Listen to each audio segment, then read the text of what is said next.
Year after year, I watched the sea shape and sculpt the stones on its shores.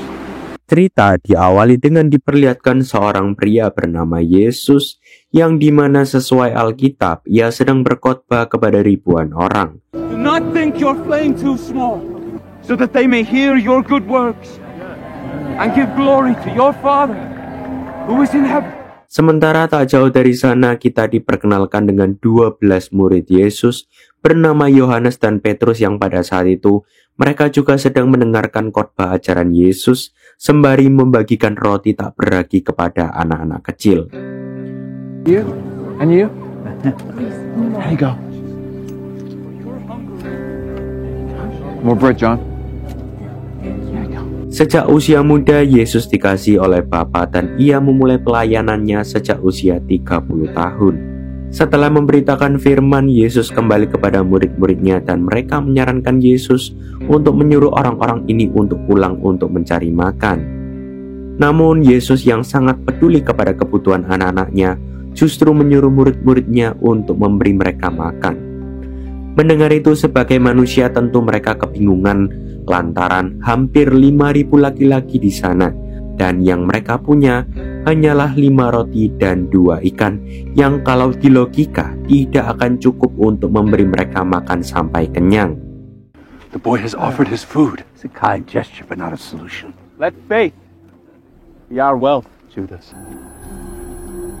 Father, your flock has come to this place to hear your word and lift their hearts to you. Namun berbeda halnya dengan Yesus yang justru mengucap syukur atas apa yang ada, sehingga dari ucapan syukur itulah roti dan ikan yang awalnya sedikit menjadi berkelimpahan, sampai membuat ribuan orang itu makan sampai kenyang. Baskets!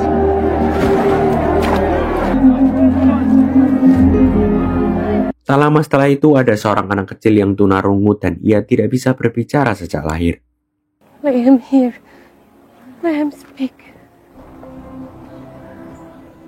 Be open.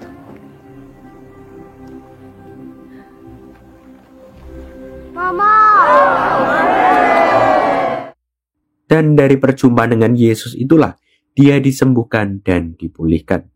Sementara di lain sisi diperlihatkan pimpinan Imam Farisi, sebut saja namanya Kayafas yang pada saat itu ia sangat membenci Yesus karena pengakuannya sebagai anak Allah dan tanda mujizat yang selama ini ia lakukan sehingga membuat banyak orang menjadi pengikutnya. Berbeda halnya dengan dirinya yang merasa berjasa terhadap Tuhan dan menganggap bahwa Tuhan tidak adil terhadap hidupnya. Yang padahal ia tidak tahu kalau sebenarnya Yesuslah Tuhan bagi seluruh umat manusia. Hidupnya dikuasai iri hati yang membuat ia bersama para imam Farisi lainnya bersepakat untuk menangkap dan membunuh Yesus. And with denial, his credibility among his followers will. That's blasphemy.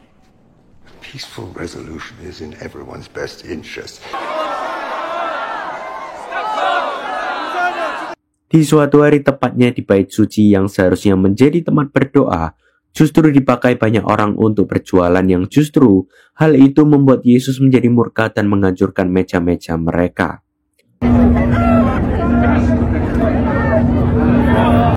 Should I stand idle while they turn my father's house?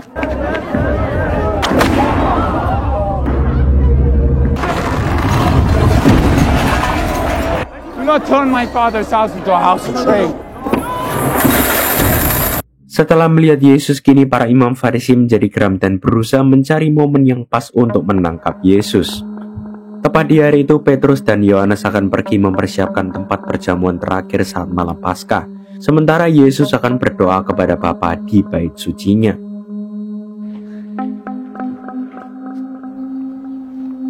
Peter, this house is safe. Akan tetapi Petrus yang tahu kalau Yesus sedang diburu merasa tidak aman dan takut jika nanti malam para imam Farisi akan melabrak tempat tersebut. Akan tetapi Yohanes yang mendengarkan hal itu berusaha menenangkannya. It is not my faith in him in which I worry, my friend. Tepat di malam itu, Yudas, salah seorang murid Yesus, didatangi oleh Kayafas yang kedatangannya ke sana untuk meminta Yudas untuk menyerahkan Yesus seharga 30 keping perak. Is he in the city tonight? Namun Yudas bimbang dan menyuruh mereka untuk pergi. Namun sejak hari itu iblis selalu meneror Yudas dan memintanya untuk segera mengambil tawaran dari Kayafas. Contentment. You as well, dear brothers. Well, happy to see you.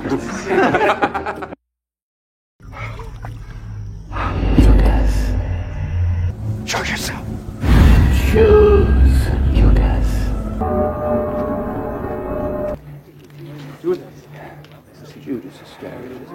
Sementara di tempat perjamuan Paskah, para murid Yesus berdebat mengenai siapa yang paling layak untuk duduk di dekat Yesus. Akan tetapi Yesus yang tahu percakapan mereka mengatakan kalau barang siapa ingin menjadi yang terbesar di antara kamu, hendaklah ia menjadi pelayanmu. Dengan kata lain, Yesus mengajarkan mereka untuk rendah hati satu dengan yang lain.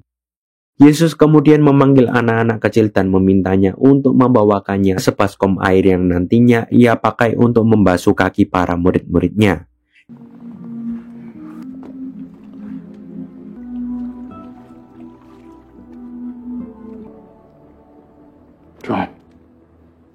Dengan kata lain, Yesus memberikan teladan kepada mereka dan kita semua untuk rendah hati apapun posisi kita di dunia ini. You also should wash one another's feet. Dan dari sanalah banyak dari mereka yang terberkati oleh teladan Yesus.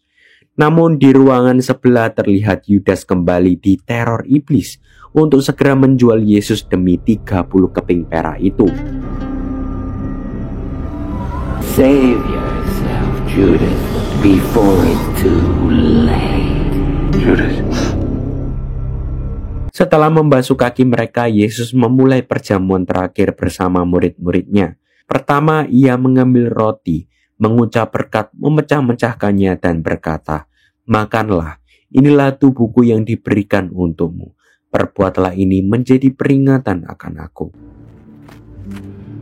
Take this and eat it. This is my body given for you. Do this in remembrance of me. Selanjutnya Yesus mengambil cawan berisi anggur dan berkata, "Minumlah, inilah darahku, darah perjanjian baru yang ditumpahkan untuk pengampunan dosa." Dari perjamuan terakhir inilah Yesus akan ditangkap dan disalibkan untuk korban penebusan yang sempurna tanpa cacat celah. Di tengah perjamuan itu, Yesus yang tahu bahwa ia akan dikhianati oleh Yudas, mengatakan bahwa salah satu dari mereka akan mengkhianatinya. Karena anak manusia harus disalibkan, mati, dan dibangkitkan pada hari yang ketiga. I will be with you only a little longer.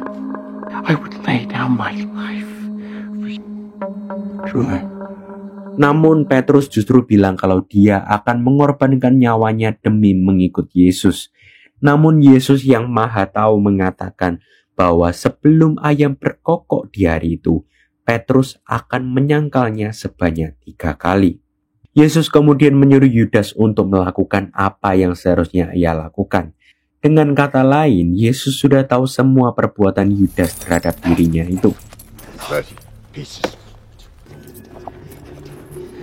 Where do I find the Nazarene?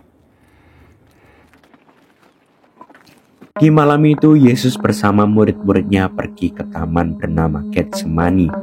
Dan disinilah Yesus menyuruh mereka untuk berdoa dan berjaga-jaga, sembari dirinya akan berdoa berseru kepada Bapa. Everything is possible for you.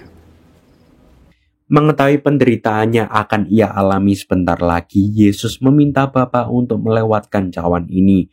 Namun katanya, "Bukan kehendakku yang jadi, melainkan kehendak-Mu." Dengan kata lain, Yesus sebagai 100% manusia pada saat itu juga mengalami ketakutan yang luar biasa. Bahkan di Alkitab dikatakan bahwa peluhnya menjadi seperti titik-titik darah.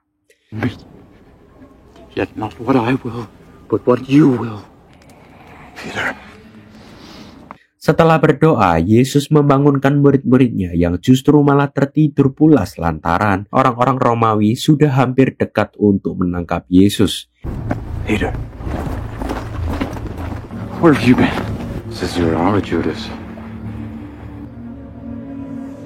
Dan betapa kejamnya Yudas karena ia mencium Yesus yang menandakan kalau itu orang yang mereka cari. Bring me with a kiss. Namun Petrus yang tahu kalau Yudas adalah dalang dari semua ini, langsung menghabisinya, bahkan ia juga memotong telinga salah seorang prajurit itu, yang kemudian Yesus menghentikan Petrus dan menyembuhkan telinga prajurit itu.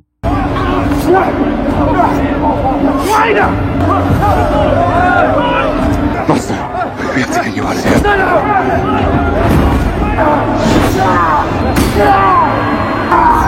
Stop! For those who draw the sword will die by the sword.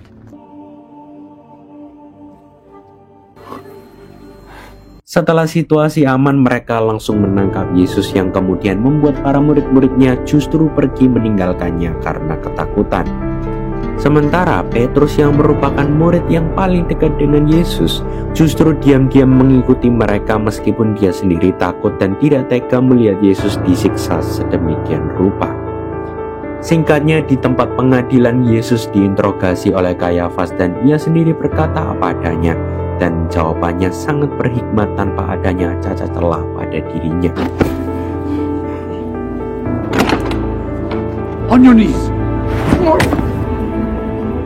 Jesus of Nazareth. Di saat itulah Kayafas kembali menegaskan apakah Yesus adalah seorang Mesias, dan ia pun menjawab, sehingga mereka semua menganggapnya sebagai hujatan dan memukuli Yesus dengan sangat kejam. Tak jauh dari sana, Petrus yang diam-diam menyelinap akhirnya ketahuan, dan karena takut akan disiksa dan dibunuh, sesuai nubuatan Yesus sebelumnya, Petrus menyangkal Yesus sebanyak 3 kali. Dan setelah itulah ayam mulai berkokok. Do not know this Jesus they talk of, I know! No!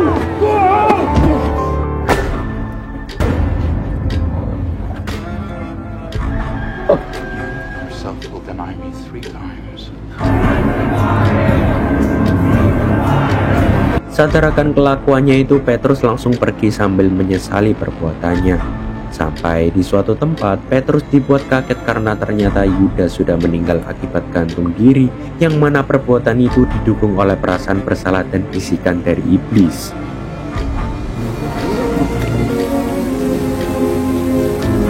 Karena tempat itu sudah dipenuhi oleh roh jahat, kini Petrus juga mendapatkan bisikan yang sama, di mana ia disuruh untuk gantung diri karena telah menyangkal Yesus.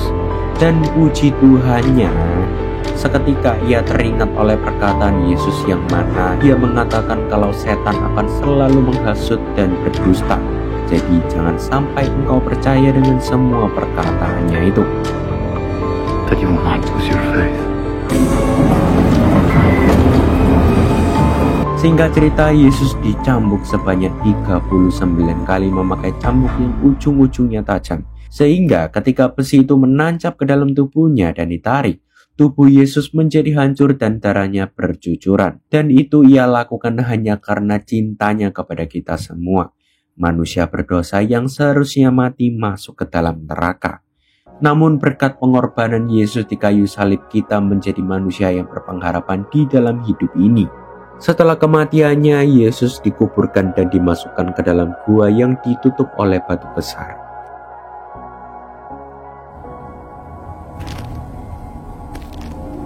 Setelah 3 hari, tepatnya di hari Paskah, kini para perempuan menjumpai kubur Yesus sudah kosong. Di saat hari mulai terang, terlihat para murid tidak mendapat ikan 1 ekor pun selama semalaman. Namun saat mendekati pantai, mereka melihat seorang pria berjubah putih yang menyuruh mereka untuk melemparkan jala di kanan kapal. That voice. Namun mereka tidak percaya karena semalaman mereka tidak menemukan ikan 1 ekor pun di tengah laut. Tapi Petrus yang sangat mengenali Yesus akhirnya sadar bahwa itu adalah Yesus yang membuat mereka semua langsung beriman dan melemparkan jala tersebut. Sementara Petrus langsung pergi menghampiri Yesus dan sujud di hadapannya.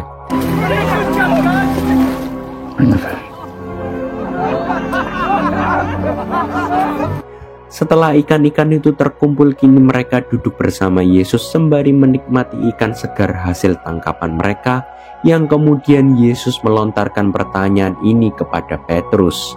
Do you love me? Yes, Lord. Tend my sheep. Ya, ini adalah perintah Yesus untuk menggembalakan orang-orang yang kini masih hidup di dalam dosa, sehingga mereka bisa berbalik 180 derajat menjadi orang yang benar dan hidup di dalam kasih Kristus. Dan setelah Yesus naik ke surga, Petrus yang awalnya penakut dan menyangkal Yesus, kini berubah menjadi orang yang berani mati untuk Tuhan Yesus, dan sekalinya ia berkhotbah, terdapat 3.000 orang terima Yesus dan dibaptis menjadi milik Kristus. Dan disinilah kita dapat menarik kesimpulan bahwa Yesus Tuhan ahlinya untuk mengubah orang-orang yang dianggap bejat menjadi bejana bagaikan emas yang sangat berharga. Terima kasih telah menonton alur cerita film kali ini. Semoga menjadi berkat bagi kita semua, dan salam bahagia untuk kita semua. Bye-bye.